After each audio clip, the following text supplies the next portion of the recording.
Alright, we are back with Truth and Oneness for our final piece of the alien interview. Yes, so we are going over the Alien Interview book. Um, I believe so. The nurse's name was Matilda O'Donnell McElroy. Her documentation of her interview with an alien named Ariel during the what is it called, Roswell crash incident. So the alien interview can be found in a PDF on the internet, and then the abridged version of it called Prison Planet can be found on YouTube.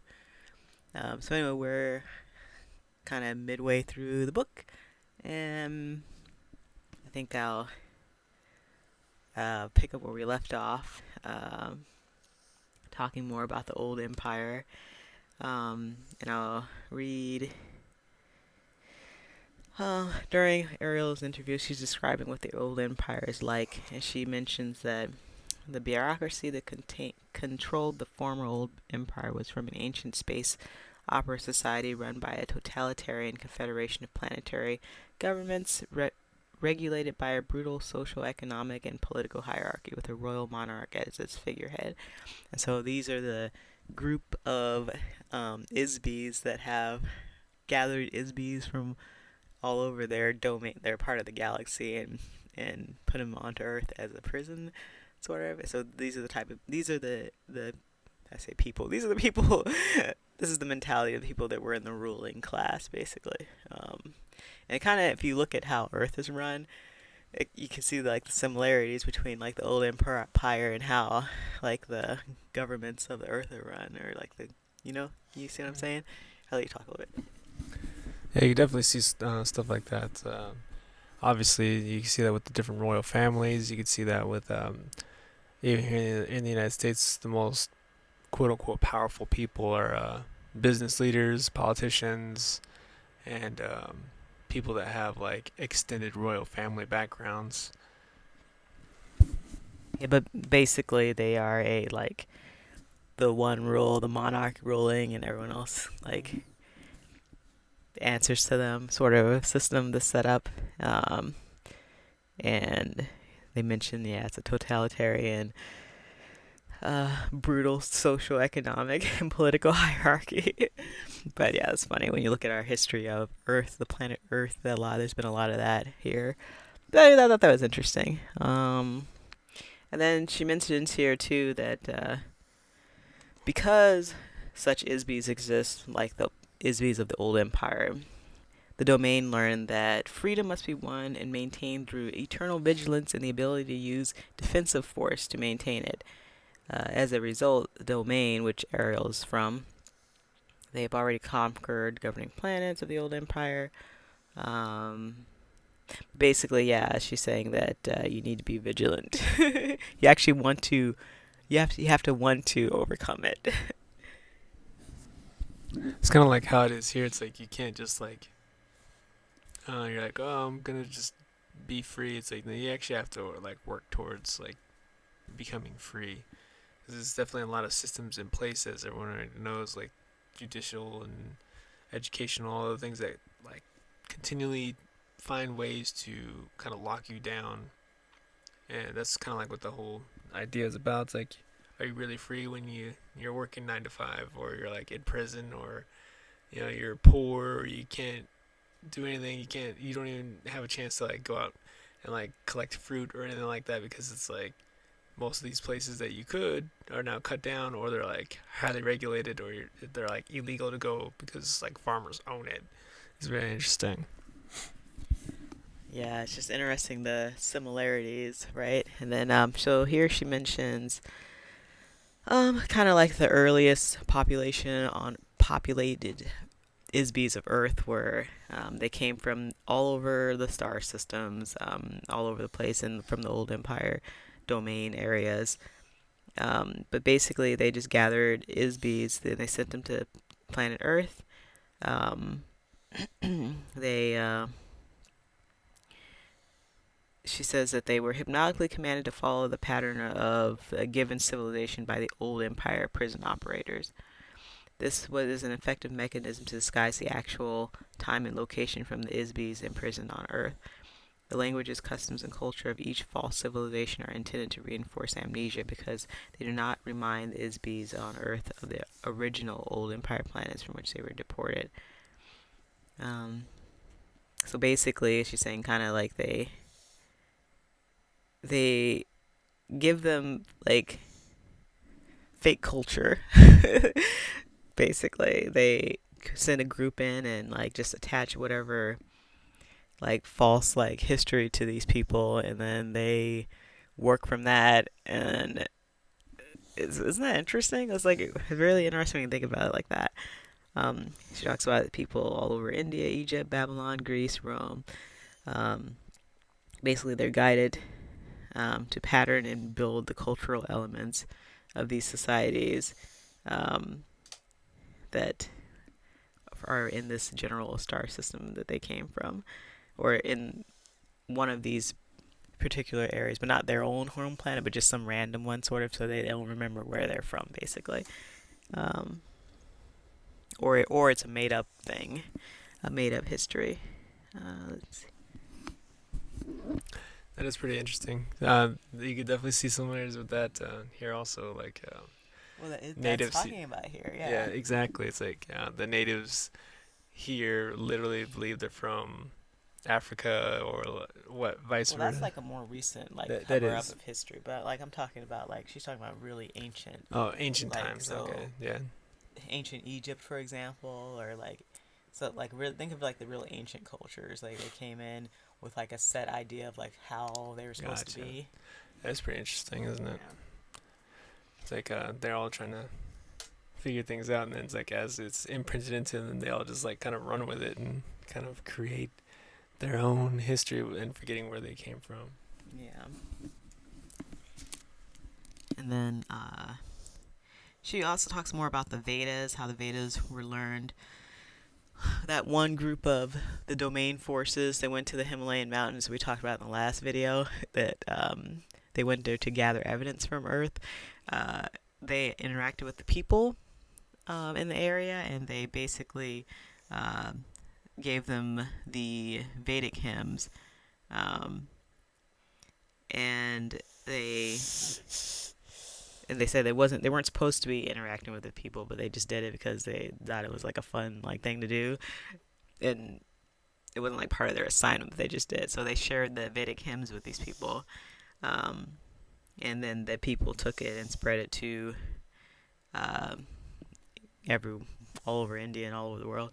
And she mentions that somewhere in here she mentions that so the Vedas, the Rig Veda and all, she said that these were not meant to be taken too seriously by people, but they had a lot of good like foundation. She said did get people sort of on the right path as far as like how to act and be nice to each other, that kind of thing. But she's like, but it's kind of like if you told some people the story of like the Grimm fairy tales, and then they took it like serious and decided to live, make it something to live by. She's like, it wasn't supposed to be like super like serious. It was like misinterpreted and spread to be really like serious when it wasn't.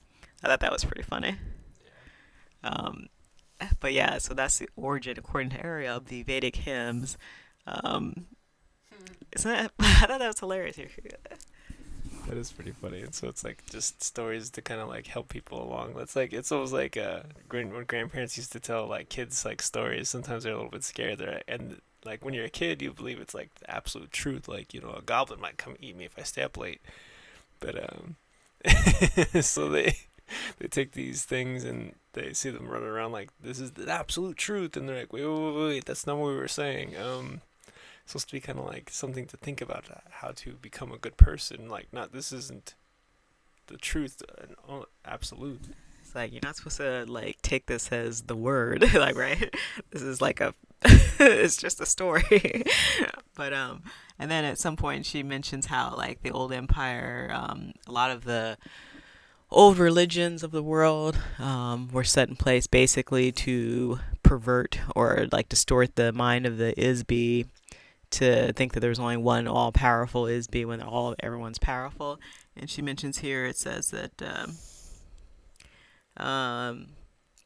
so yeah, she's talking about how they implemented different religions and priests and like different like pharaohs and all that kind of stuff to basically, it all resulted in a tragic misunderstandings of what she said, misinterpretation, and misapplication of the concept of like the one God. She said the idea was perverted and implied to mean that there is only one Isby instead of the truth that everyone is an Isby. Obviously, this was a gross incomprehension, and basically, yeah, they're just trying to promote the one God thing, trying to tell people that they're not all powerful. There's only one all powerful. She says that the old empire priests managed to corrupt the concept of an individual immortality into the idea that there is only one all-powerful Isby and that no one else is or is allowed to be an Isby. Obviously, this is the work of an old empire amnesia operation. And she says it's easy to teach this altered notion to beings who do not want to be responsible for their own lives. Slaves are such beings. As long as one chooses to assign responsibility for creation, existence, and personal accountability for one's own thoughts and actions to others, one is a slave. And I'm going to let the kitty in. Sorry. So yes, the concept of the single monotheistic God resulted and was prompted by the old empire. And she talks about the Christianity, a lot of stories of Christianity and Judaism and Egypt, like the pharaohs and the pyramids being built and all that, just to support this concept of like the one God that no one else is an Isby, but this one God Isby person. That is pretty funny. It's like, yeah, you're a slave if you're not willing to take the responsibility. That is a very interesting concept, and that is something that a lot of people don't want to have the responsibility for anything in their life. Everybody knows those kind of people where it's like everything that's bad happens to them is because of somebody else. And anytime anything is good happens to them, like they, praise Jesus or something like that. So it's like they don't want any responsibility for any kind of action or any kind of thing that happens in their life. It's like, it's like, is there an interesting concept to always kind of dismiss everything in your life?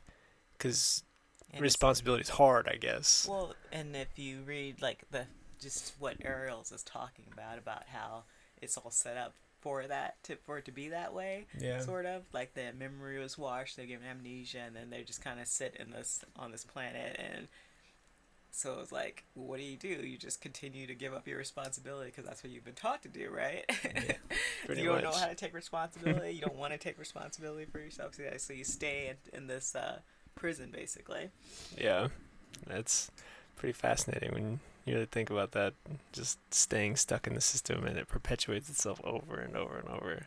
Yeah, and if you can, like you're saying, you can apply that to where humanity is right now and how we seem to be making very little progress. But I think now we're finally making progress, like as a whole, humanity as a whole. 'Cause I think even if you take what this story is real too, like a lot of the old empire, if you want to say the old empire control mechanisms, I think are being brought down, right? But in general, people are waking up and consciousness is like expanding. Well, no, it's very interesting. And then, so the next part, Ariel talks about the history of Earth, and she kind of goes in and saying like the actual history of Earth is very bizarre. It's so nonsensical that it's incredible that anyone on Earth who attempts to investigate. She says anyone, it's nonsensical. Never mind, I can't. Basically, she says she doesn't understand how anyone on Earth would even believe it. There's a lot of information that's missing from it. It's a huge conglomeration of either non-sequitur relics and mythology has been arbitrarily introduced into it. And then, of course, the volatile nature of the Earth itself is kind of mixes up some of the historical like pieces of information you could find as well. So yeah, that's interesting too. So he talks about how history itself, and she goes more in detail into history and how it's like doesn't make any sense. He's like, can't you guys see that this is like made up? She's like, it sounds like like you can't. It's not believable. She's like, and then she mentions the pyramids in here, the building of the pyramids, how Literally, they were just built by the old empire to for the purpose of confusion and setting up a false civilization, so that people could um, be misdirected basically and kept in the mind control thing. So according to Ariel, the pyramids and the building of the pyramids is all BS, but they were built. Right? They were built by, you could even say they were built by aliens, right? But we're all aliens, like we're all the Isbys, right? But they were built by the old empire for the purpose of control and a false like idea and like a false god sort of thing, and kind of like how Christianity was sort of built and kind of changed around and like just so people could worship like a one god thing too, and like and quite interesting. um, let's see, I think there's an actual spot in here, but yeah, do you want to mention on that one? That is pretty interesting because there's a lot of people nowadays getting hung up on the whole pharaoh thing in like ancient Egypt and whatnot. It's like they went from like Christianity to being like really heavily. Then a lot of people like will slide into like um, being a Muslim or something like that, or like go atheist, and then like now there's like a big old pharaoh thing, and then there's more people like trying to figure out like where they came from, and it's interesting watching all this like unfold in our lifetime because people before would like kind of stay with one, but now people are actually bouncing around and like figuring out like some even those newer ones that they're looking into don't make sense. So people are actually like they're seeking for the truth of all this stuff because a lot of it just doesn't make sense. People are starting to see that basically that these programs don't really make sense, right? Yeah, exactly. There's like, why does this not make sense? It's like inside them trying to wake back up, like trying to remember who they really are. Which And means that the Isbys are getting their memories back, right? exactly, it's like the systems are falling, and the Isbys are getting their memories back. So here she mentions a little further in the book. She mentions that this is about like the how they keep basically they steal from Isbys too. The old empire, they steal your possessions. And she mentions that when the body of a person died, they were buried with their earthly possessions, including their former body wrapped in linen. Okay, so this she's talking about the how the ancient Egyptians did things. She said on the home planet of an Isby, their material possessions were not lost, stolen, or forgotten when the being died or left the body, as an Isby could return and claim the possessions. However, if the Isby has amnesia, she's mentioning again, yeah, if you have amnesia, then obviously your possessions can be stolen, and then everything gets taken. She says that the governments, insurance companies, bankers, family members, and other vultures can pick their possessions clean without fear of retribution from the deceased, because you have your memory wiped when you die, when you're here on Earth. But normally, you would not have your possessions stolen. Like everything, when you leave your body, you can come back and just pick up where you left off, pretty much. And you can most other systems, the ISB can leave at will and come back. And then she mentions again, yeah, all of this is to instill the idea that ISB is not a spirit but a physical object. That's a lie. Is a trap for an ISB. She mentions here the question states she's talking about the pyramid culture, the Egypt and pyramid culture. She's like,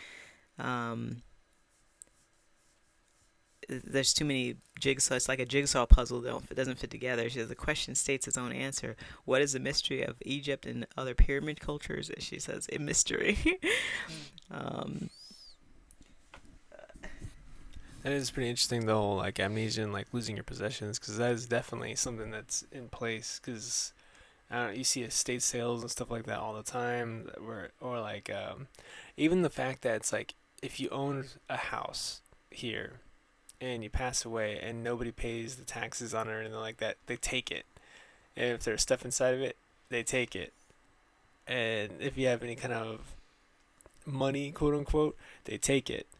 And it's like, and that's just the government itself. It's like that's not doesn't even include the people's family. If there's family members, obviously, like there's like a whole bunch of people that just take all this stuff and take and take and take and take, and it causes a lot of like trifling and quarreling and everything like that.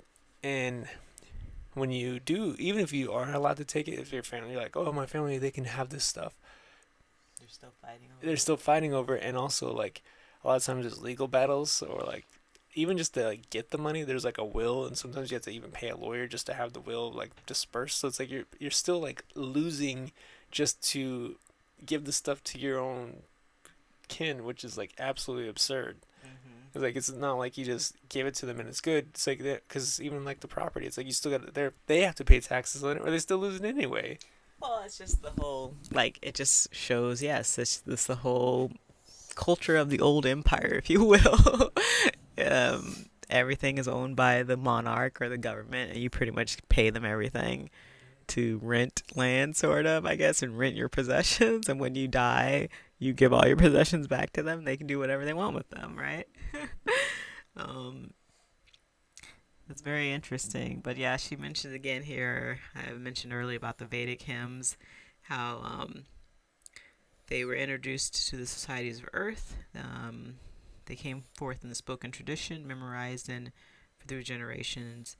Um, she mentions that unfortunately they have been incorrectly evaluated by humans and altered with lies and reversals of fact by priests, which are a booby trap to prevent anyone from using the wisdom to discover a way to escape from the prison planet. So she's basically saying that it does contain some wisdom, but they've been like the Vedas, the Vedic, the Rig Veda, and all that. They've been distorted a little bit, misinterpreted, but and taken a little too literally by some people. Um, and then she goes on to mention a little later how the history of the Earth, how it was set up as the original purpose of the Earth was a botanical garden, I guess, sort of thing. She said it wasn't really made for humans to live on or Isbies to live on. It was more set up as a like a botanical garden, and so plants were put here, and then different types of animals were put here, and it's really interesting. She goes into how animals and plants were like manufactured and like put together by the Isbies in like a lab, sort of thing, like intricately, like, and then tested out to see if they would work, and then they would be put on the planet. Um, it's just really interesting how like when you I don't know, it's just here. Hold on, just a second. Yeah, it's pretty interesting. It's like lots of testing to make sure things worked and like work together and whatnot. And it's like it's not meant for people to be living in. That's probably why there's so many issues with sustainability. But we already know that the Earth plane itself can sustain what we have going on. But I think that's another reason why there's so much fear with a lot of people like the Gates, how they want to just kill tons of people. So there's plenty of resources, quote unquote, for everyone. But it's like, Well, I think even if you take this, like, I feel like the Earth is its own being and is self-sustainable. It's like there's two ways of explaining because everything was built and put together by the Isbies, according to Ariel. But on the other side of that, the Earth is a self-sustaining like being that plants grow and animals grow. You see what I'm saying? Like you could look at it through different ways. I don't know. Maybe I'm not really explaining that very well, but yeah, she talks about um, how they went from it was just these different. Here, actually, I'll let you talk about. it's definitely pretty interesting. It's like when you think about like population and whatnot, it's like I think that's another reason why old empire people used to start wars and whatnot and kill millions Old of people. Empire people, you mean here on the Earth? Yeah, here on the Earth, like starting wars, because like I think they also had like a fear of resources and whatnot too. So it's like, Well, that's something that's built into yeah, the whole program. I think that we're supposed to fear each other and like take everything because everything's limited. So yeah, that's kind of yeah. part of the program, I think. And also the history of where they got a lot of these. Remember we talked about before that some of them came from places where all people did was fight and war with each other, and then like there's a very big mixture of different types of people. Yeah, it's pretty interesting. It's like all the different pieces. So I guess can be a little confusing also because it's like if we're all here as bees with amnesia, it's like trying to remember where all this stuff came from and hearing new pieces and new sides to different stories. You're like, what? So wait, what's going on? Like, how am I gonna pass this information back to myself again, or like how? I don't know. It's interesting. It's too much to wrap your head around. She talks a little bit about the flesh body of the Isby. She mentions that there's different types of bodies throughout the universe. There's like I forget the area where there's like a body that is not quite physical and not quite non-physical, and that's where like the highest consciousness is bees reside through those, and they can come and go at will. They have the doll bodies, which Ariel is one of those. Basically, those can be repaired, and you can still come and go at will. And if they're they're very hardy. They're not injured much. And then there's a step below the doll body that she's in, where they talk about that from the crash site. Her other crew members had that second type, or the other type of doll body, which is a little bit more fragile, but again, they can come and go at will from the body. And then she talks about the flesh body, and how, of course, obviously, we here in the physical realm have flesh bodies. She mentions how the flesh body can only tolerate a limited spectrum of temperatures, whereas in space, obviously, she's talking about you can't go into space because you die. Obviously, flesh bodies would be useless for military duty. A single shot would kill them.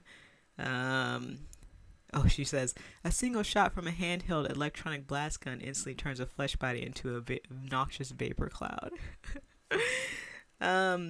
Isbies who inhabit flesh bodies have lost much of their native ability and power. Although it is theoretically possible to regain or rehabilitate these abilities, no practical means has been discovered yet by the domain. But I think that's changing now. But she mentions too that biological flesh bodies live for only a very short time, only about 60 to 150 years at most, and whereas doll bodies can be reused and repaired almost indefinitely. She says that the first development of biological bodies began in the universe about 74 trillion years ago, and it rapidly became a fad for Isbies to create and inhabit various types of bodies for an assortment of nefarious reasons, especially for amusement. This is to experience various physical sensations vicariously through the body. Since that time, there's been a continuing de-evolution in the relationship of Isbies to bodies. As Isbies continue to play around with these bodies, certain tricks were introduced to cause Isbies to get trapped inside a body so they were unable to leave again. This was done primarily by making bodies that appeared sturdy but were actually very fragile. And Isbie, using their natural power to create energy, accidentally injured a body when contacting it. The Isbie was remorseful about having injured this fragile body. The next time they encountered a body, they began to be careful with them. In doing so, the Isbie would withdraw or minimize their own power so as not to injure the body. And then she mentions this is a very long and treacherous history of this kind of trickery, combined with similar misadventures, eventually resulted in a large number of Isbies becoming permanently trapped in bodies. That's interesting. The different kind of bodies. That is pretty interesting. It's like so that's definitely something we could see as people here. It's like when you injure yourself, or like especially when you're a child, it's pretty interesting because like you hurt yourself or hurt someone else. Like it's not that big of a deal. But over time, even in our short period of time that we perceive, it's like you become more like aware and more careful with everything. Like you're getting older, you're like, oh, I don't want to do that. Yeah, we'll finish. I was gonna say like you see what she's saying though. Like your all-powerful Isbie conscious self. You have to minimize yourself to get into a human body to begin with because of like the trickery that was done to do that. So already in the human body, you're already in a not condensed, but like a fragmented form of your true self, and then because of the traps or tricks that were set up throughout millennia, it's become more and more fragmented down because, and that's, I guess, almost made the Isby trapped in the human body in a sense because you fragmented yourself so much that you're and you don't remember that, oh, you are this all-powerful being and you can actually, I guess what she might be even saying is that you can enter into a human body without hurting it, but that was a trap that was set up to make them think that they had to reduce themselves to be in a human body so they didn't injure it. But yeah, that's pretty interesting. yeah. It's a lot of information to be taking in and interpreting and whatnot. Let's see. Trying to wrap my head around that kind of stuff. It's like when you really think about these things, it's quite a bit to take in, and wondering where this will go for people. It's like when they start recalling who they really are and whatnot. Yeah. Well, it can only get better, huh? It can only get better from here, I believe, right? So she mentions too how, yes, of course, again, she mentions that the Isbys, they are the source and creators of illusions, each one individually and collectively in their original, unfettered state of being, are an all-powerful, eternal, all-knowing entity. She mentions this a couple of times because she gets to the point where she says, basically, Isbys get together and they decide to make stuff and create stuff and make illusions for themselves. They decide to agree that they are located in space or time and they themselves are an object or any other manner of illusion created by themselves or another Isby. The disadvantage of creating an illusion is that an illusion may be continually created, must be continually created. If not continually created, it disappears. So that's why she mentions it. Creation is infinite or continues to expand, basically. A common denominator of Isby seems to be the desire to avoid boredom. A spirit only, without interaction with other Isbys and the unpredictable motion, drama, and unanticipated intentions and illusions being created by other Isbys is easily bored. And she says, what if you could imagine anything, perceive anything, and cause anything to happen at will? What if you couldn't do anything else? What if you always knew the outcome of every game and the answer of every question? Would you get bored? Of course. Exactly. She says the entire, basically we've been around, the timeline that an Isby has been in existence is unmeasurable. They simply exist in an everlasting now. They basically, we create and we show off our creations to other Isbys. We interact with each other and create other things, and we create games to play with each other and trick each other. So to keep things interesting.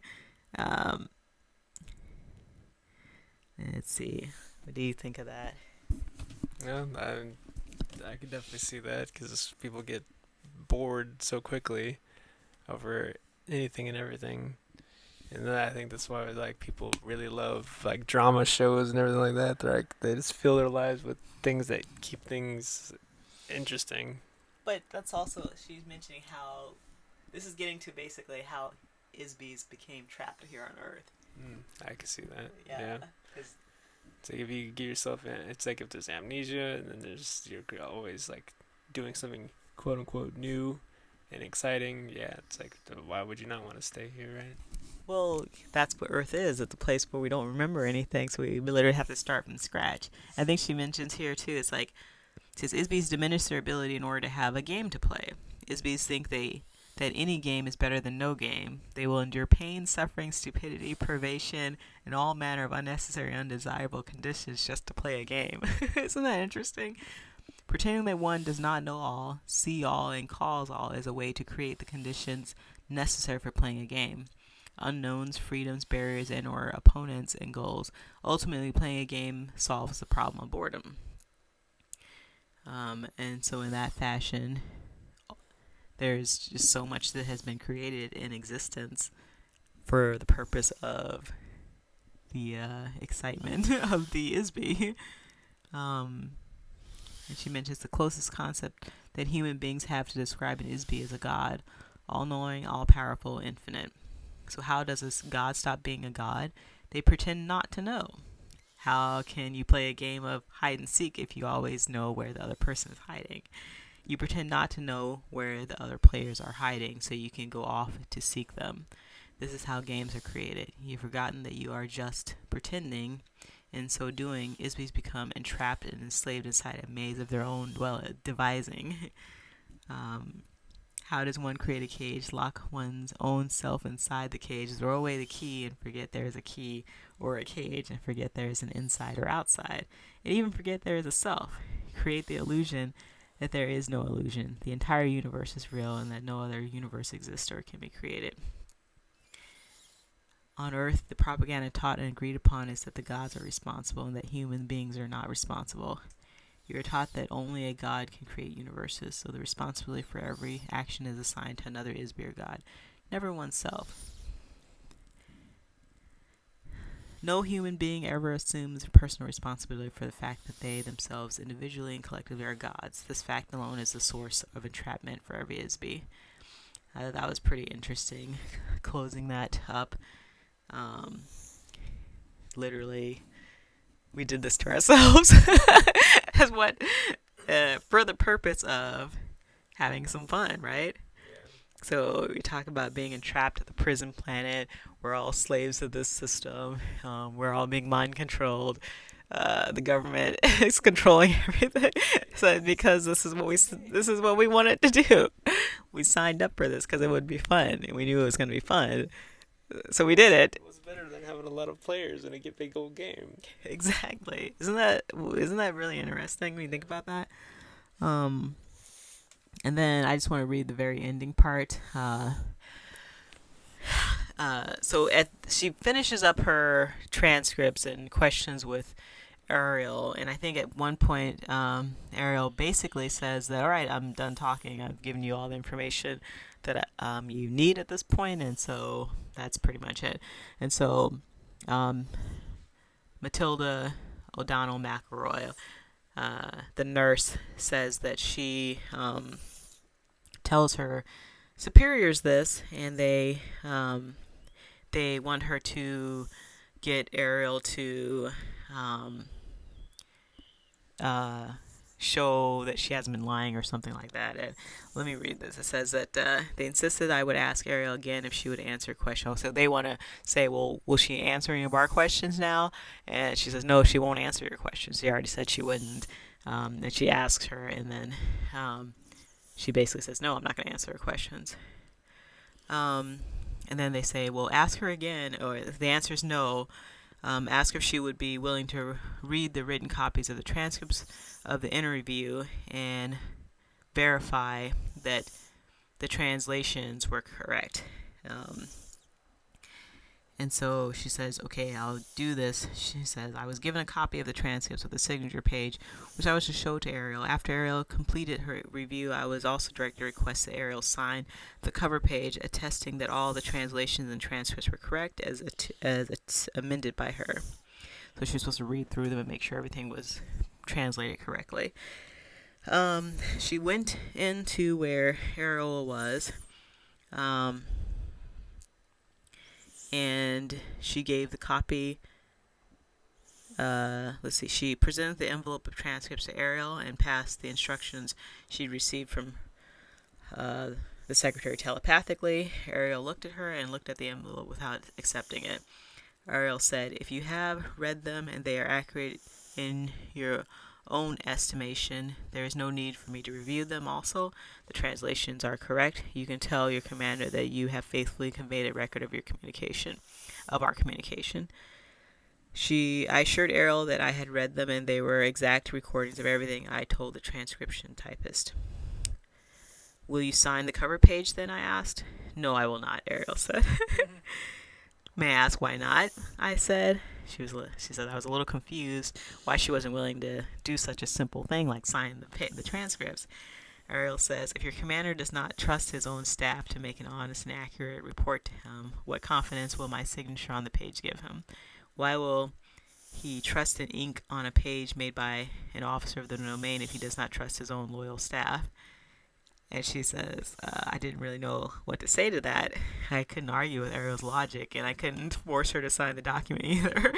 So she said she's got up and went to tell them that she wouldn't. She put the envelope in her pocket, went to get further instructions, but just as she was doing that, the door of the gallery slammed open. 5 heavily armed military police rushed in the room. A man in a white laboratory coat followed closely behind them. They pushed past her.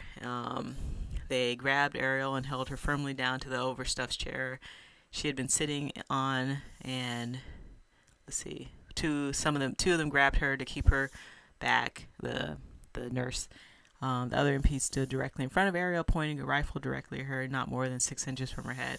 The man in lab coat quickly wheeled the cart behind. They brought a cart in with them. They wheeled the cart behind Ariel's chair. He placed a circular headband over Ariel's head and turned the machine on. And they said clear, and then they basically shot some volts, electric volts into her head, basically. The machine operator turned a knob on the machine. Ariel's body slumped back into the chair. After a few seconds, he turned the knob again. Ariel's body stiffened as before. He repeated the same process several more times. And she mentions that she was terrified by what was happening, but obviously she couldn't do anything, but she couldn't believe that they were doing that to the alien. She's like, oh my God, what the heck? And then after a few minutes, several other people wearing lab coats entered the room. They briefly examined Ariel, who was now slumped listlessly in the chair. They mumbled a few words to each other. One of the men waved to the gallery window. A gurney was immediately rowed into the room by 2 attendants. These men lifted Ariel's limp body into the gurney, strapped her down across her chest and arms, and rolled it out of the room. She was taken, the nurse, she says, I was immediately escorted out of the interview room and directly to my quarters. About half an hour, there's a knock on the door, and the general told me that Ariel and the domain were considered to be a very great military threat to the United States. Ariel had been immobilized so that she could not depart and return to her base, as she said she would do in the interview. It would be a very grave risk to the national security to allow Ariel to report that she had observed what she had observed during her time at the base. So it was determined that decisive action was needed to protect them, to prevent this from happening. And she said, the general asked me if I understood why this was necessary. She said I did. And then they ask her to try to see if she can talk to Ariel again. So she goes into the room where Ariel is. Ariel lay perfectly still and unmoving on the bed. I cannot tell whether she was alive or dead. Several other men in the white lab coats, who I assume were also doctors, stood on the opposite side of the bed. They had connected 2 pieces of monitoring equipment to Ariel's head, arms, and chest. One of the devices I recognized from my training as a surgical nurse as an EEG machine, which is used to detect electroactivity from the brain. But she says that since Ariel's body was not biological, a lot of this stuff was probably useless. See, where is it? She mentions that so they asked her to try to communicate with Ariel telepathically. I tried for several minutes, and I couldn't sense any communication from Ariel. I couldn't even sense whether Ariel was present in the body any longer. I think you must have killed her, I said to the doctor. They asked... they would keep her under observation, and she would return later to try to get established communication. Basically, she was never able to establish communication with Ariel's body again. And a little bit later, I think probably the next morning, or it was a few days later, I think, that they tell the nurse that she needs to undergo, lie detectors. So they put her through a lie detector test, and then I think like 2 lie detector tests, and then another lie detector test where they put her under some kind of, they call it sleep serum or truth serum or something, where she has to answer questions under like the influence of some drug. And And at the end of it, she says she must have passed all the tests because they let her go at the end, and they tell her basically they put her in witness protection and to give her a new name, and they give her a bunch of money and they tell her to go in and she's going to be always under watch by them, obviously, right? And they basically put her in hiding, and she gets honorably discharged from the military. And then um, so what's interesting here, we're not done yet. We're almost done, but not quite done. Um, let's see. I'm gonna get to the spot. Well, here you can say what you think so far. That's kind of funny. They're like, okay, how can we go ahead and hide this? Obviously, she can't go back to her military job, so we need to get rid of her, put her somewhere, hide her, change everything as quickly as possible. We do not want this information to get out or her to talk to anyone about it. Well, that's what they do, right? We know why people are put in a witness protection, right? The real reason. But so the last day that she's there, she's packing up and getting ready to go. And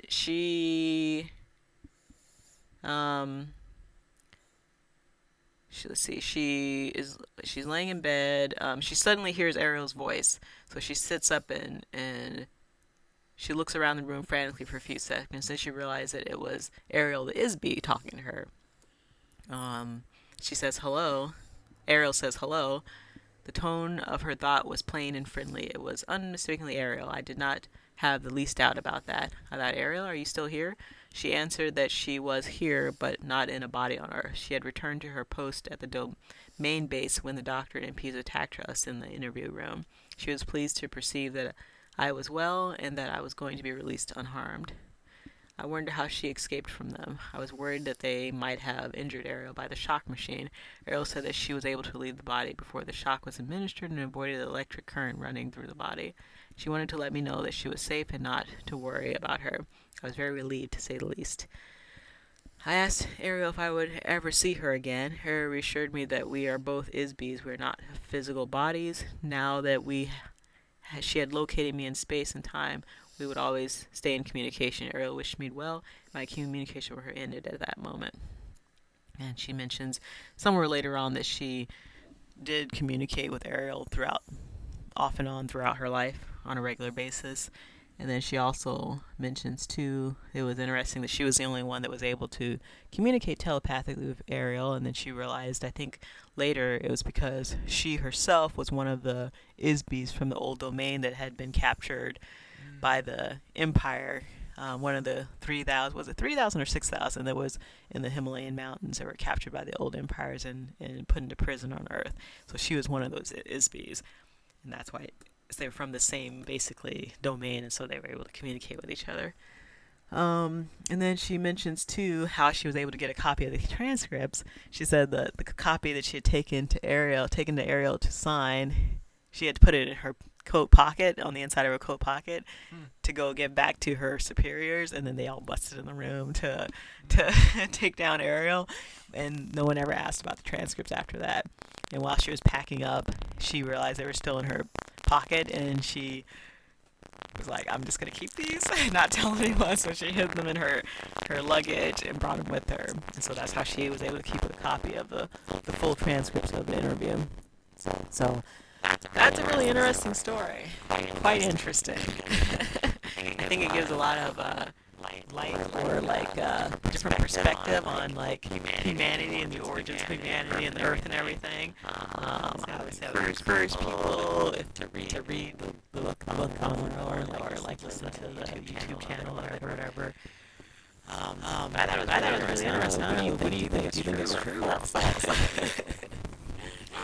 Based on how a lot of people see the movies and everything else, it's like there's always that kind of underlying thing where people break through the psyches that are in different blocks in place that show people who they really are. You see those like the Matrix, a bunch of stuff like superheroes and all those other things. It's like these stories would just be like popping up to people. It's like these things are kind of inside of us, and they're trying to bubble out, and people are starting to realize. You're saying that we know deep down that we're being controlled by the old empire, the old empire forces and everything. Exactly. It's like that's why it's like as you can see in evolution, even with superheroes, they go from like, oh, this one can just regenerate, and then it gets further. Then this one can regenerate, shoot lasers, and fly, and then this one is invincible, and this one can literally do anything. This one is in space and can literally create planets or stop time. Or it's like there's an evolution even to heroes, as you can see, even in like fighting shows and movies. It's like that becomes like stronger and more powerful and like almost like invincible heroes. And like, where is this stuff coming from? That's where humans should be.